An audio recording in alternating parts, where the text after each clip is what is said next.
Hello there, Reject Nation. I'm Greg Alba. I'm John Humphrey. We're going to talk about Terminator Dark Fate. Jimmy Cammey returning to produce and work on the story for this. Tim Milley directing it. We're just going to do a spoiler talk for you guys. And we're just going to talk about this as if you've already seen it. We're not going to go through too much to reiterate anything. Before we go into that, though, I want to thank everyone who has downloaded and followed us on that Stardust app thing. I'm a jiggy. Over there, 30-second reaction reviews for films, TV shows, and or trailers, posting daily over there, and then it's usually the best place to go to if you want to get our opinion first before we've got a YouTube video. We cover things on there that we don't even cover on YouTube, and plenty of YouTube influencer personalities, people who didn't make it into film but are making it on the internet over there too.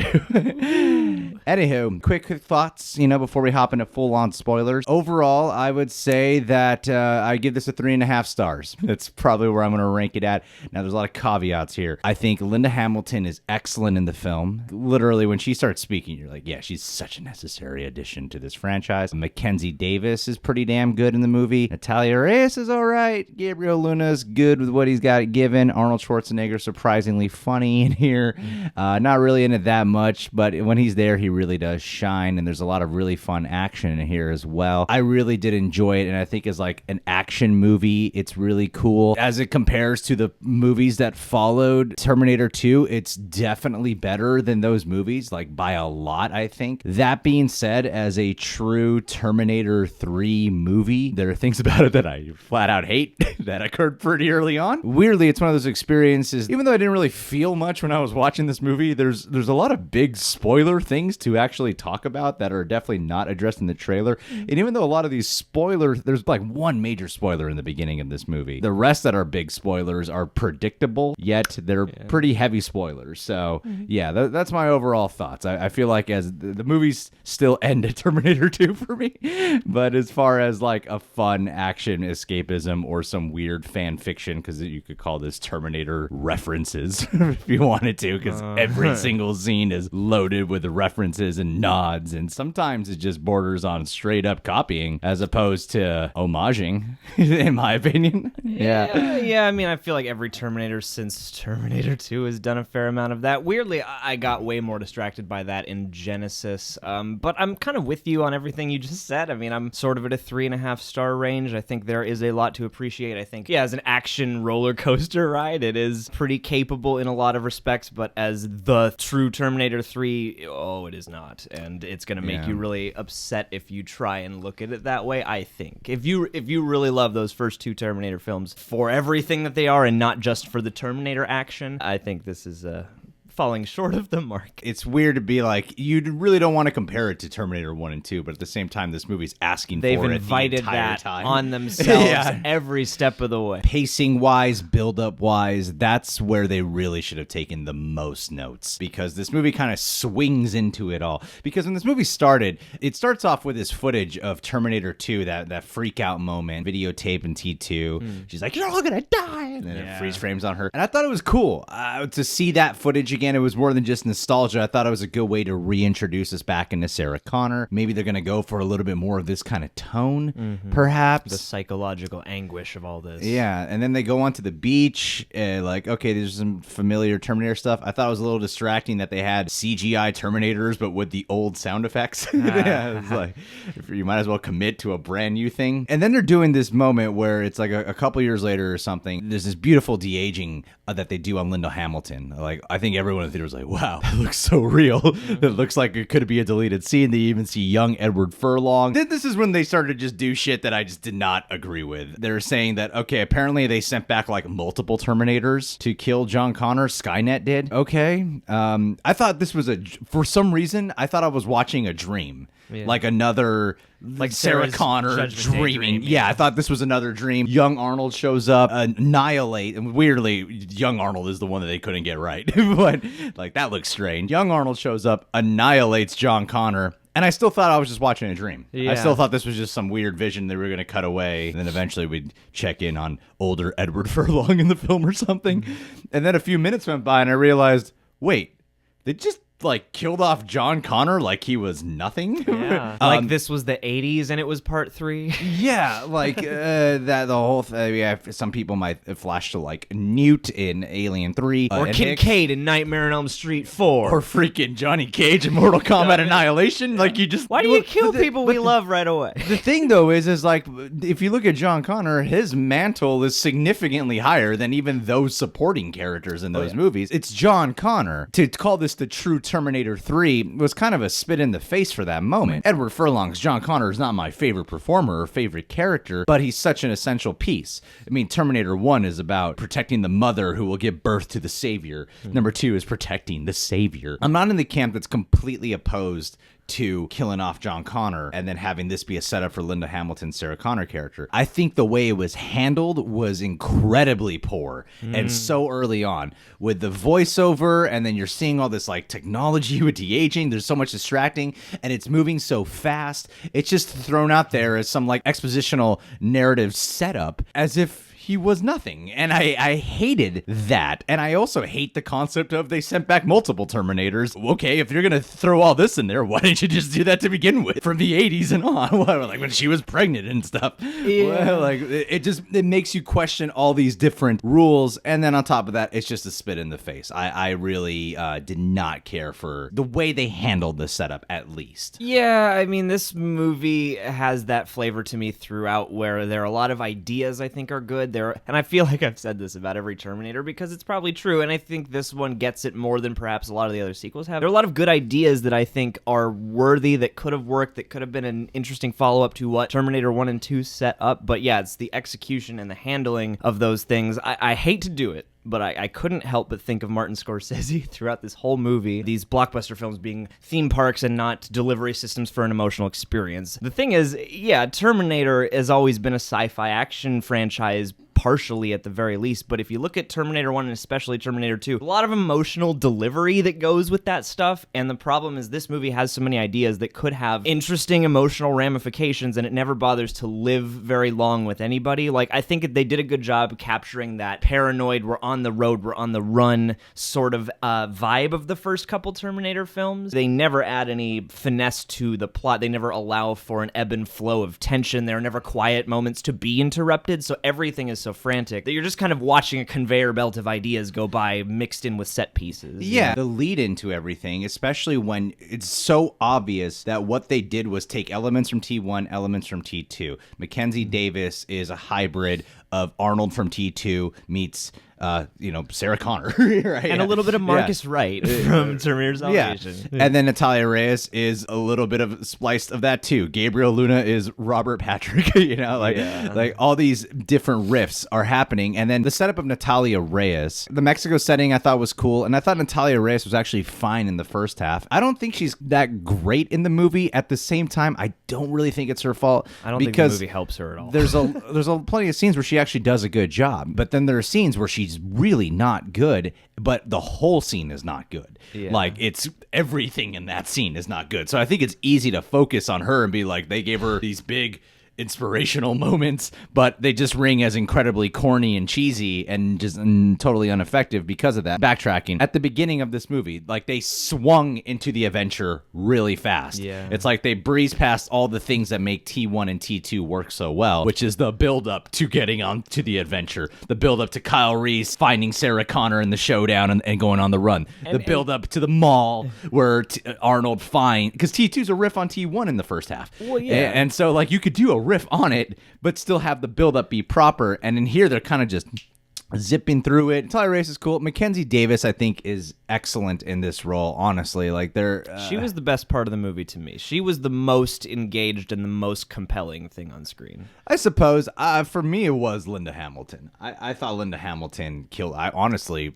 I've never really found Linda Hamilton attractive, but there was something in this movie as old as she is now and as apparently old as she is now. I don't know why. There's something that's pretty hot about her now. Yeah. There's something pretty sexy about her. I mean, I thought Linda Hamilton was terrific. Her moments are some of the best parts of this movie. I do think, though, that some of her role is good because of her and not because of the writing, whereas I feel like with what Mackenzie Davis was given to work with and the amount of commitment she put into her role, because she's in such a tough position as a character, she really was the emotional core of the movie to me, whereas Sarah Connor is still kind of a supporting character. Everyone feels like a supporting character, and somehow I feel like it should have been Mackenzie Davis's movie. It felt like overall it was her movie more than anyone else's. Yeah, yeah. I mean, she gets the big triumphant moment in the end, too. The first 45 minutes of this, even moving, like, I didn't sit there ruminating on what annoyed me about that John Connor thing. I was like, all right, I've had to forgive a bunch of other Terminator shitty sequels to get on board with the adventure so I could enjoy the movie.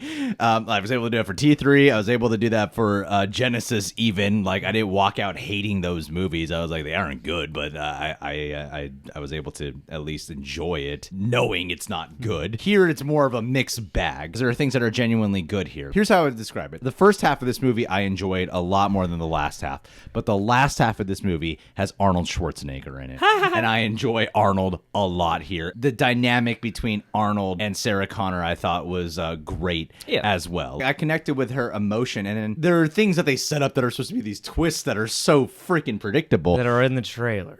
Like twist one is with Arnold being who's sending Linda Hamilton these messages for John? Yeah. Who's in the trailer who we haven't seen for 45 minutes who might know who John is? Well, the thing with Arnold's T-800, like, yeah, that's so predictable that that's going to be him. When they officially confirmed that, and when they get to the farm in Texas that Arnold's living at, I had a thought of, I wish I saw that movie. I wish I saw the low-budget Sarah Connor, like, you could have done, like, John Connor's killed, this Terminator from some alternate time that has now been wiped out because Skynet's gone. Oh man, we haven't even talked about the whole Legion thing yet. Skynet is gone. It could be a movie focusing of Linda Hamilton all these years trying to hunt down the T-800. It could be like Kill Bill Volume 2, you know, at the end where she finally like, oh damn, he's like, that's not Linda Hamilton's daughter, but you know, he has a family now. Well, you could weird conflict. It could be a character study of her where she's evolving into the human Terminator. Yeah, and he's evolving into the Terminator human. It could be almost Devil's Rejects-y in a compelling kind of way. What made the T-800 in this work was Arnold specifically. Because it's Arnold and he is funny, like him talking about the drapes was hilarious. Just him saying, and I'm extremely funny. It was funny as shit. Like I thought that was hilarious. And that's the best comedy in the movie is when it's being sort of character-driven comedy. And there's also meta comedy that does not work here. Absolutely. There's a little nugget that I appreciated where he's petting a dog.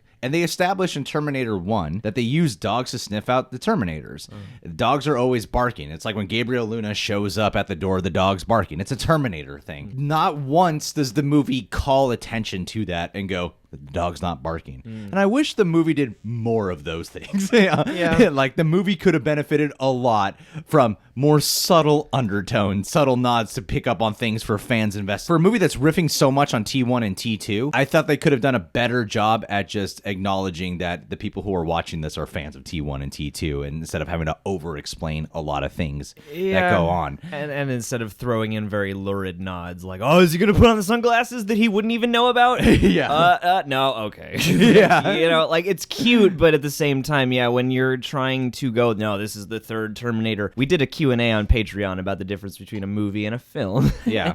And honestly, this is a great example of that for me because I feel like it had film ideas on its mind, but it's in a total movie package. Well, the whole thing with Arnold learning to be human actually goes against a lot of Terminator, especially the explanation of it. I'm actually not opposed to the concept of a Terminator learning to be human, but I thought the reasoning was dumb. I thought the reasoning does not work. Because somebody, like, I like Tim Miller, I do, but I think somebody else should have at least been on the script for, I mean, they have so many writing and story credits for this, but I feel like somebody else should have written this because there are a lot of great little concepts that teeter on the edge of this could be super stupid, or with the right explanation, it could be actually pretty cool because they say, you know, once, you know, he carries out his mission, he has no more mission, and now there's also no more Skynet, so he's kind of stranded in time. And that's interesting to think about because now that literally the circumstances of his existence have changed, he can adapt and yeah, but you're only given a couple lines for any of those kinds of ideas that float through this movie. You don't really get to explore any of those concepts, so it's up to you to go, I like this idea, I'll take it or not. The explanation for it was like kills John Connor and then lets Sarah Connor live and then saves abused woman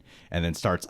None of it made sense with what a Terminator is to have gone down that path. They could have followed a lot more along the lines of the T2 Special Edition, where the whole thing with the CPU and changing it out of his cranium, something like that. We just lived in that a little bit. Yeah. I thought the explanation overall was just not satisfying. It goes against Terminator lore to me, especially if you're gonna be the real T3. It just goes against it. And the whole thing with Legion, so stupid. I think they sacrificed John Connor. They wiped out Skynet and made Legion.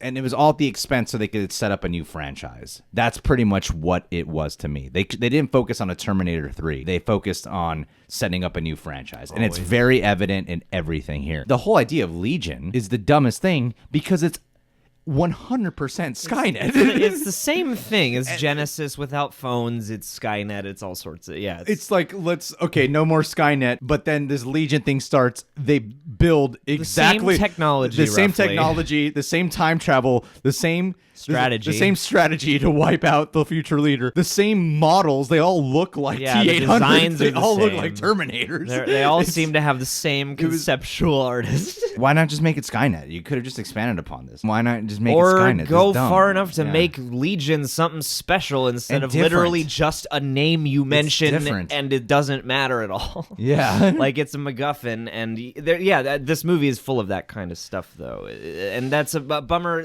when it comes around to the characters, especially because Natalia Reyes, like the Danny character, is also, the recontextualization of, she's not Sarah Connor, though. She's not got the baby who's going to save the future. It's her. It's her hope. She's going to inspire the resistance. And the movie makes the gravest mistake by putting her in the background of every scene. They have other characters go, she's going through a whole lot with this thing she didn't ask to be saddled with, but you never get to know her at all or anything like that. It's bogged down by plot, and it's like too much plot. And being a roller coaster, like there's some set pieces here that don't need to be as long and indulgent as they are, and they work against the movie when you start tuning out of the action. Yeah, the finale especially. Like the finale got way too big for my taste. When they're flying off of a plane that crashes into the dam, and they're parachuting in a Hummer, and then they're in the underwater, and they're firing guns underwater in the Hummer. You got Sarah Connor, who's an established old drunk. I'm just like, there's no way she would survive this. There's just no way. That was that line of dialogue. She's like, I kill Terminators and I drink till I black out. And I'm like, you can't live that way and be good at what you do. You have to be a hard ass of some kind. Like, sure, I'm sure you drink or whatever, but like, there's no, again, flesh to justify the lines. So you're basically left to go, no.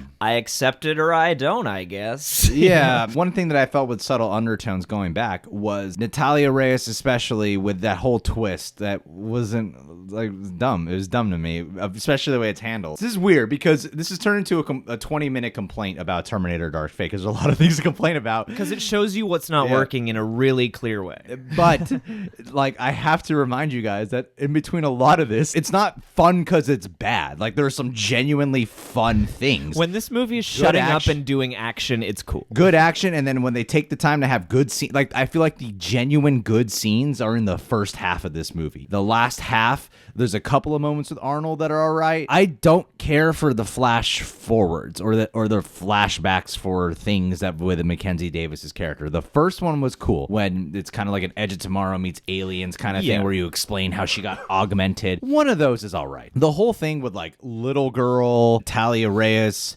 which aesthetically was bad because they didn't even bother to make her look older. Like, she looked younger to me. Like, you put her hair tied up. There's nothing that earns her this leadership thing. Gotta say, like Terminator 1, you watch Sarah Connor evolve from timid, scared waitress into a total badass by the end. Like, she earns that final moment. In this movie, I'm just supposed to buy that she's going to evolve into this person. Well, yeah. But then when you do the flash forward, what I want to say is like the flash forward, like that would have been more effective. You could have had the same plot thing where Mackenzie Davis, John Connor, Kyle Reese thing is what they're riffing on. Mackenzie Davis, she could have just explained that and you could have just felt the history there. But when you show it, it's just corny. I felt the way about this that I did about It Chapter 2 in a lot of senses, where I was like, these are cool ideas. Please play most of them in the present with the characters we're talking to right now, because if they had had that as maybe, and I mean, we complain about info dumps, but if they had had that as a scene between them, like on the train top or something, where Mackenzie Davis is like, look, you're not ready for this, but I need to tell you about who you become. That could have been an interesting character moment for our characters in the present, instead of having this action sequence flash forward that lets you get distracted by the fact that, yeah, she looks younger than she does in the present. It's because the fear of the future should be ominous. When Kyle Reese is explaining the whole,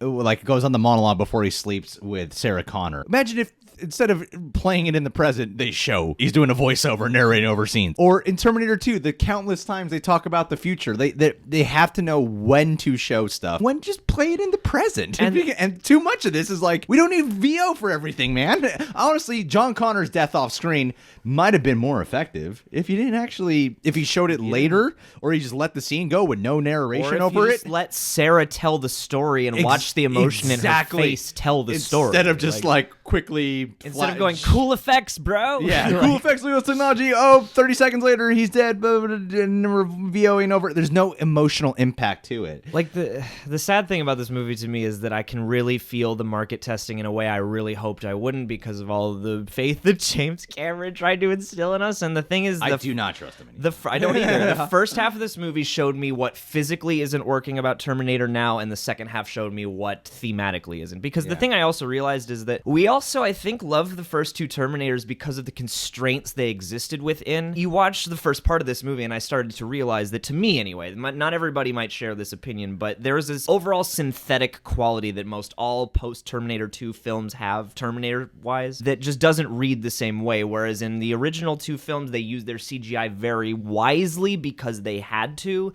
and the rest was done pretty well in camera, and that grounds everything, whereas this movie, when you have the script working against you and the fact that it doesn't care about the emotional experience of the characters very much, and you have the heightened effects everywhere and the overabundance of action sequences to character moments ratio, it all starts to feel like, again, a big theme park ride that isn't convincing to me the way Terminator 2 was, because it felt so tangible, and I bought the stakes, and it felt like time mattered and space mattered and there was danger. I don't get why Mackenzie Davis's grace just did not. The whole thing with trying to pool, we got the audience. She's not just Sarah Connor, she's John Connor. A, that was wildly predictable. Cool. And B, I'm like, well, when they're on the train, when they're on top of the train? Oh, it's because you're going to be the mother, you're going to mother the... That was the moment. The whole thing with that people complain about with films being more woke and feminist agendas and blah, blah, blah. This was the only time I felt that.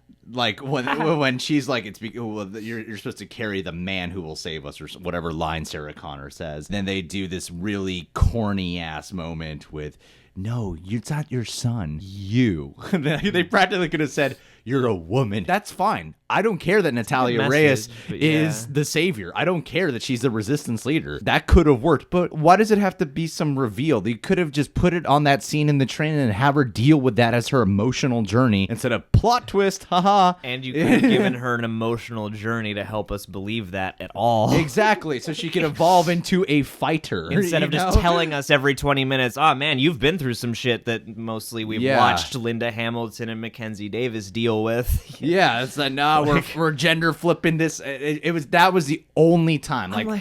I was on board for 3 women on the road the whole time. I rarely agree with people when they get mad at half the time when people say woke, I don't even feel like that's the case. They just read into it like that. Well, because this was the only plot thing that I felt that with. This movie arguably was woker than a lot of action movies beforehand anyway, but this whole having Sarah Connor be who she was back in Terminator 2. So I feel to have it take a step back in terms of its themes there is kind of a drag. The biggest betrayal to me, honestly, is that moment where they were teaching her how to shoot, because I feel like in a previous Terminator movie, we would have had to watch her learn to shoot physically, instead of having Sarah Connor just whisper in her ear, someone just killed your whole family, and now you're great at shooting. You're perfect at it. No wonder John Connor died. This is how you train. Yeah, and that really showed me what this film had on its mind, which seems to be more franchising, more action. They want the continuation of Terminator more than they want to make a great way of doing that. Felt like there was more